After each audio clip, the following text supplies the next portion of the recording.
Unit 4, Period 4, we're going to talk about the presidency of James Madison. James Madison is the fourth president, or was the fourth president of the United States. He was a Democratic Republican. He was considered the father of the Constitution. He did not write the Constitution, but he kept detailed notes in his own handwriting while the Constitution Convention was going on, and those notes were used to organize and to write the Constitution of the uh, United States. He had served as Secretary of State for Thomas Jefferson, and um, he inherited some of the same problems that George Washington, John Adams, and Thomas Jefferson had dealt with, and that was a war going on consistently between England and France. And so the United States was indirectly involved in that war because both England and France were trading partners with the United States. And so when James Madison becomes president, um, the war hawks or the Whigs in Congress, many of the Whigs were war hawks or wanted war with uh, one of the two countries, specifically Great Britain, because they felt like that they could invade Canada and take that from the British, finally get their way, and war is declared against the British. There are three reasons for this war. One is blockades. The British, to stop our trade with France, their enemy, were using their superior navy to block our ports and keep us from trading. The second reason was impressments, and this was because the British Navy was so strict and such a hard place to be a sailor in. They had a lot of desertions, and so the British were stopping our ships on the high seas and in our ports, and they were by force taking ship sailors off our ships and putting them um, on their vessels.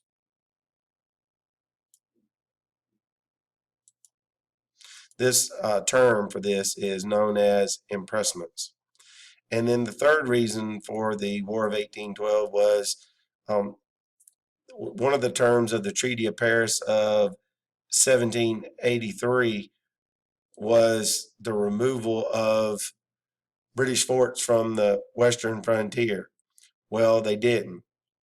And in fact, they were very aggressive on the frontier and was actually supplying guns and liquor to the Indians on the frontier. Well, with the mixture of guns and liquor, the Indians were attacking frontier settlers.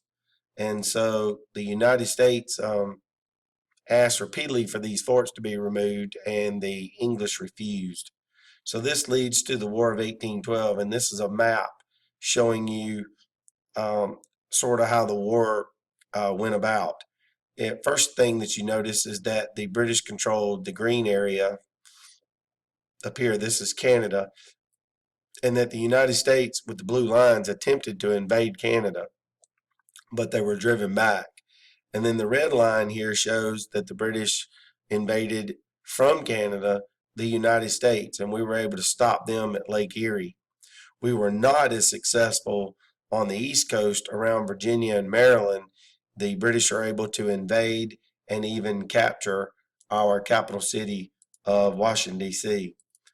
Heroes of the War of 1812 included um, a man named Oliver Hazard Perry. He was an admiral in the United States Navy. And in the picture shown here, right off the island in the foreground, um, our American Navy was able to defeat the British Navy on Lake Erie and stop the invasion of the United States from Canada. And here's a picture of, or a painting of Oliver Hazard Perry. And as I mentioned earlier, uh, the low point of the war was the British invading uh, Washington, D.C., and burning our White House and capturing our capital city. A hero of this situation was none other than James Madison's wife, Dolly Madison. Dolly Madison was able to save a lot of heirlooms from the White House, such as paintings of George Washington, copies of important documents like the Declaration of Independence and the Constitution from the burning of the White House.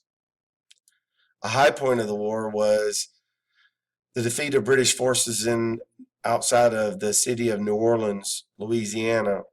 General Andrew Jackson of the American Army, with the help of a pirate named Jean Lafitte, um, was able to use this barricade, in which back then would be covered in cotton bales, and exposing the British forces to the front, was able to destroy much of the British army that attacked in the Battle of New Orleans. The sad part about this battle is that it happened after the Treaty of Ghent, which ended the War of 1812, had already occurred.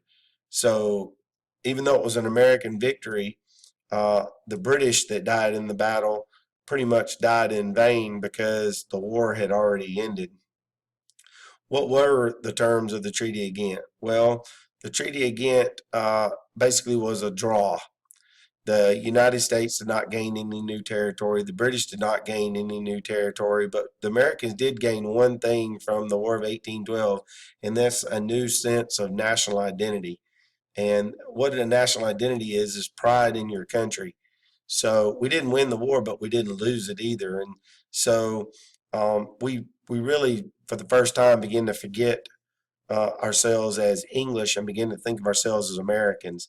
And this is also evidenced by Francis Scott Key's writing of the Star Spangled Banner uh, during the Battle of Fort McHenry, um, during the Revolution, during the War of 1812. And I have a couple of pictures. This is a picture of the Fort McHenry, the scene of the famous battle, the rockets' red glare, the bombs bursting in air, the Star Spangled Banner. And this is a picture of the actual flag, which is the Star Spangled Banner, and it's in the American History Museum in Washington, D.C. This concludes Unit 4, Period 4, section over James Madison.